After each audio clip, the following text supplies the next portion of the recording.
Pekan berlalu, aparat akhirnya menetapkan 2 tersangka penembakan 3 anggota polisi saat penggerebekan arena judi sabung ayam di kawasan Waikanan, Lampung pada 17 Maret 2025.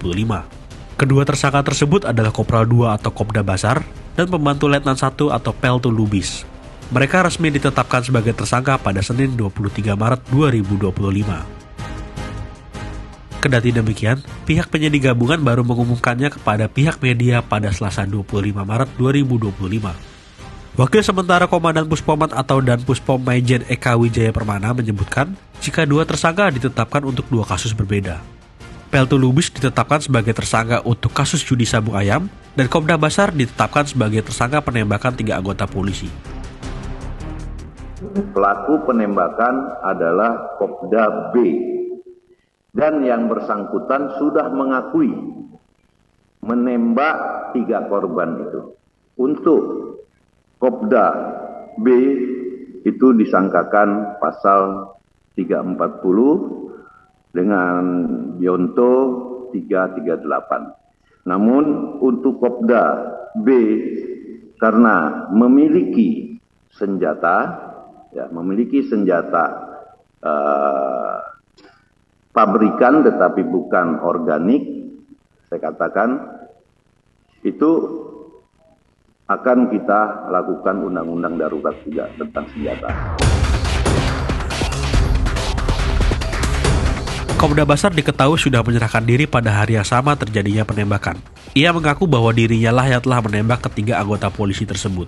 Hal tersebut juga diperkuat temuan senjata laras panjang di TKP yang disebut oleh warga dibawa oleh salah satu anggota TNI.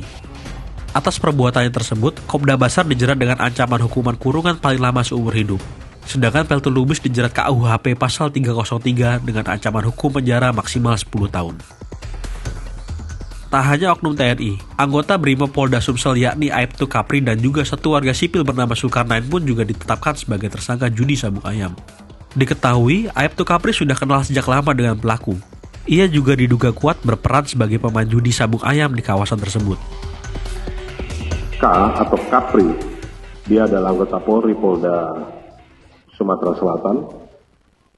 Dia berada di TKP, kenal dengan pelaku sejak 2018, kemudian dia datang karena ada invitation dan satu jejak digital di mana dia juga membuat video ajakan.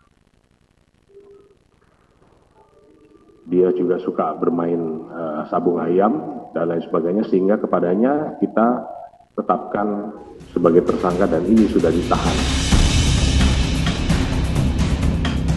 Kendati tersangka sudah diumumkan, pihak Kodim 2 Sriwijaya belum memberikan tanggapan. Namun pada kesempatan sebelumnya, Kepala Penerangan Kodam atau Kapendam 2 Sriwijaya Kolonel Infantri Eko Syahputra Siregar secara tegas tidak akan menoleransi prajurit yang terlibat dalam kegiatan ilegal seperti judi sabung ayam. Publik tentunya masih menunggu titik terang dari kasus tersebut.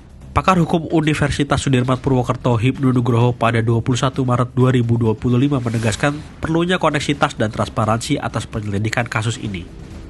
Dan ini suatu yang menarik, ada suatu perjudian, ada suatu penembakan. Itu 2 dimensi tindak pidana yang berbeda. Pelakunya pun juga demikian, Mbak. Pelakunya ada yang militer, ada yang sipil. Sipil yang terkait dengan judi, dimungkinkan juga judinya itu juga mungkin ada oknum. Tapi kalau penembakannya sudah pasti oknum militer. Nah, ini saya kira nanti harus keterbukaan dalam penyelesaiannya. Kalau tadi Pak Kapes pun mengatakan joint investigasi, kita menyebutkan sekaligus koneksitas. Jadi kompetensi yang masuk wilayah hukum umum dan wilayah hukum militer. Diketahui sebelumnya, 3 anggota polisi meregang nyawa saat melakukan operasi penggerebekan judi sabung ayam di Kampung Karangmanik, Kabupaten Waikanan, Lampung pada Senin 17 Maret 2025.